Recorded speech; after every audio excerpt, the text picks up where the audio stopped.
Hello teacher, my name is Büşra Yılmaz. This is my homework 2 video for SE 380 course. Firstly, I want to show all tests on the emulator briefly. This is test 1. We can observe test 2 as can be seen in screen. The test 3 is as shown on the screen.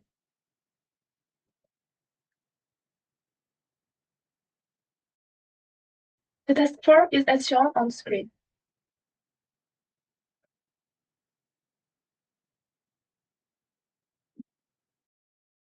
Now I am going to explain how I wrote the test 1 step by step. To be able to design background color, I used scaffold background color in the Team Data default widget.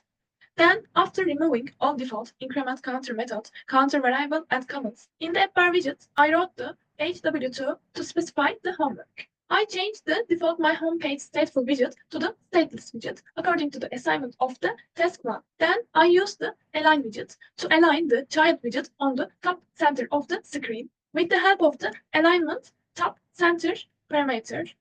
Inside of the Align widget, I had to insert a column widget, which has multi-child widget to be able to include 5 text widgets and 1 elevated button widget mainly. And one other reason is that the children widgets in it must be listed one under the other. Column widget aligned top center of the screen. Thanks for its parent Align widget. Then 5 different text widgets and 1 elevated button widget were added to the code under the other orderly. We can see that all requirements are provided for the test 1 on the emulator. By these all changes, I think that I used the absolutely minimum number of widgets and parameters to achieve this goal of the test 1 effectively. Now I want to talk about the second test. Before implementing of the test 2, there was an elevated button in here. To begin with, I started by hovering over the extracted button and right-clicking to access the refactor and extract letter widget options one by one. For test 2, I named the widget Number Finder. Then, by default, the extracted widget was created as a stateless widget. I then used the Alt-Enter shortcut to convert it into a stateful widget. Using the same shortcut, I added the elevated button to the column widget. Since the column widget's children property contains multiple widgets, I also included a text widget to display random numbers. Inside the text widget, I used random number string interpolation so that it updates dynamically when the elevated button is clicked. Then, in the number finder state class, I declare an integer variable named random number. To store the random number, I defined it as late since it would be initialized later in the init state method with a default value of -1. This ensures that when the application starts, the random number variable has a default value of -1. To handle button clicks, I needed a method to generate a random number between 10 and 110. I created the getRandomNumber method for this purpose. Inside this method, I used setState to update the random number value, ensuring that the UI reflects the change. The random number was generated using the nextInt method from Dart.MathRandom class. To achieve this goal, I imported the Dart.Math library to the project. Random nextInt 101 generates a number between 0 and 100. Adding 10 to this result in a number between 10 and 110. While adding 10 ensures that the starting point is shift, resulting in numbers between 10 and 110. Finally, I called the getRandomNumber method in the onPressed parameter of the elevated button. As a result, we can see that whenever the elevated button is clicked, a new random number is generated and displayed in the text widget below. This random number always generates between the range of 10 and 110. Now it's time for the task 3. Firstly, to align the widgets from the left edge of the screen to the button, I changed the Alignment Top Center property to Alignment Top Left property within the parameter of alignment. Then another part related to the screen sizing is that I used single child scroll wheel for 100 text elevated buttons combinations that will be added to the screen. The aim was to prevent these overflows as there will be overflow to the screen in the next 100 combinations. After that, I used a for loop inside the column widget list to create 100 copies. By achieving this goal, I used split operator with the collection for loop. And then the for loop was implemented to fulfill the items dynamically. The for loop executes from 0 to 99, totally 100 times, which is provided for the task 3 assignment of the homework 2. In each iteration of for loop, the column widget was created. The usage of the column widget is that there are mainly 5 different text widgets and one number finder class widget. Number finder class widget also contains column. Inside of the column, there is an elevated button and text widget. Therefore, in for loop, it should be a widget with a multi-child feature for the loop to affect all widgets. By assigning the requested property to the column widget, the requested task tree is completed. We can observe that the task tree executes successfully. As we can see by default, all combinations have a default value, which is -1 at first step. When I clicked an elevated button, a random number is generated. And also, when I clicked another elevated button, a different random number is generated. Now it's time for the explanation of the task 4. In this task, the widget hierarchy is crucial because it relies on the usage of the stack widget. There is a three-dimensional positioning between the top and bottom colored box widgets, the bottom light blue accent colored box, and the 100 combinations single child scroll wheel widget. Regarding their structure, since the colored box normally takes up space according to its content, it only occupies the required height based on the content. It's same for each red colored box. However, in terms of their width, it doesn't automatically take up the entire screen's width. To address this, it's important to use positioned widget. To achieve this, I added the left and right parameters to the positioned widget for each colored box, and I assigned both of them to the 0. When I did it, the colored box width was equal to the entire screen's width. Additionally, the bottom colored box must be positioned at the bottom of the screen. To achieve this, the positioned widget bottom parameters, which is assigned to the 0, was used. After applying these changes, the bottom colored box was assigned to the bottom of the screen. Another thing is that the top widget must be on the top of the screen. To achieve this, again, I added the top parameters to the positioned widget by equaling it to the 0. After that, the red parts were completed successfully. Then, for the remaining parts, for single child scroll wheel parts and colored part, there needs to be a division between them. To achieve this, using expanded widget for both cases is crucial for each part. However, if it's used within the stack without using the column widget, it will result in an incorrect use of parent data widget error between stack and expanded widget. Therefore, the expanded widget needed to be located in the column widget inside the stack widget to prevent this error. In the column widget, there are two different expanded widgets, which you can see on the screen. The first one is about the part of the single child scroll wheel that has combinations at 100 times text widgets and number finder class widgets. The single child scroll wheel will cover the remaining part of the screen in a ratio of 2, as requested in assignment of the homework 2.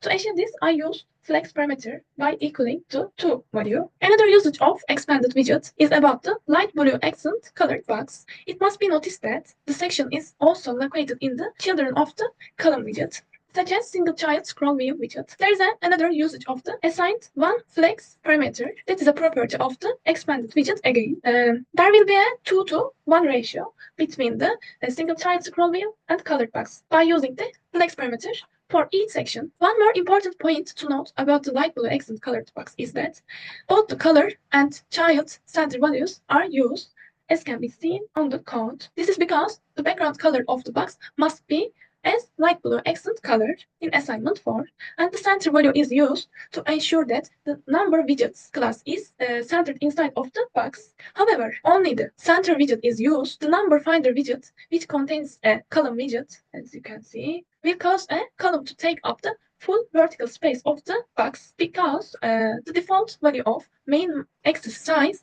for the column is main axis size.max. This means the center widget only center the content horizontally. However, in assignment 4, it requires the content to be centered vertically as well as. Therefore, when the default value of main axis size max in the column widget inside the number finder class widget is changed to the main exercise. That means the column will take up only as much space as its content width by allowing the center widget to center the content vertically and horizontally. For this reason, main exercise default value of the column widget inside the number finder class was changed to the main exercise. That mean value to the parameter of main exercise. In these steps, many methods were tried to resolve the issues between the expanded widget and the stack container widget. But in the end, it was decided to using column widget between the expanded and stack widget. If I show the entire task 4, you can see this task completed successfully.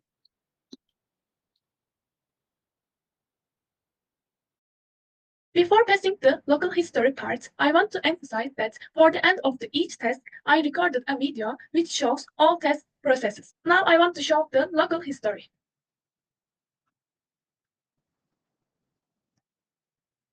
Firstly, I removed all comments, variables, and methods from the project. And then I started to write the assignment 1. I added the HW2 title to the app bar widget. I removed the floating action button from the code. For each text, I added const text widgets to the code, and then I added an elevated button widget. For the alignment of widgets, I used align and column widgets. I added this line to change the background color of the scaffold to the white. Finally, I changed the My Homepage stateful widget to the stateless widget with the help of the Alt-Enter combination. And I added student number to the main.dart file. Now it's time for the local history of task 2. For task 2, I created the widget number finder. I added const to the align widget. Here I converted the number finder widget from stateless widget to the stateful widget with the easy shortcut of Alt-Enter. I added the elevated button to the column widget. And I added the text widget inside of the column widget. The random number text is added to the column widget as a string interpolation way. Then I generated the int random number variable and I called the initState method and assigned a random number to the -1. To create a new random number, I created a getRandomNumber method. I used text_state to update the random number value. I must import Dartmath library to the project to use random number creator. The random number was generated using the nextInt method. I called from the onPressed property of elevate button to achieve this goal of task 2, and I added my student number to the project. I noticed that this line generates round numbers which are between 10 and 119. I changed this line as seen on the screen, and the correct numbers were generated with this change. Now it's time for the local history of task 3. I changed the alignment top center to the alignment top left property. Also, I added single child scroll wheel widget. I tried to complete collections for loop with the split operator in these steps.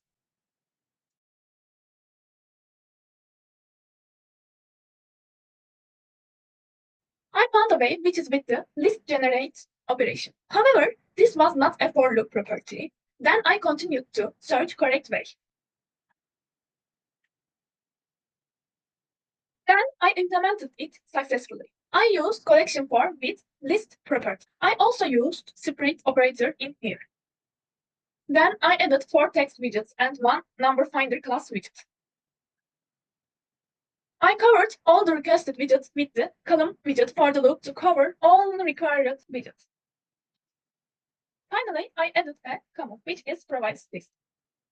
Now it's time for the local history of task 4.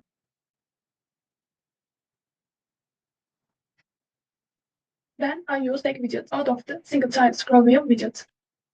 In the stack widget, I used expanded widgets to align 2:1 rate of the widget. For the red colored box, I used positioned widget. I filled the positioned widget in here. I wrote the name of the colored box, which are top and bottom. I aligned the position widgets according to their locations assigned in the assignment 4. Then I used another expanded widget. This expanded widget was used for the light blue accent colored box.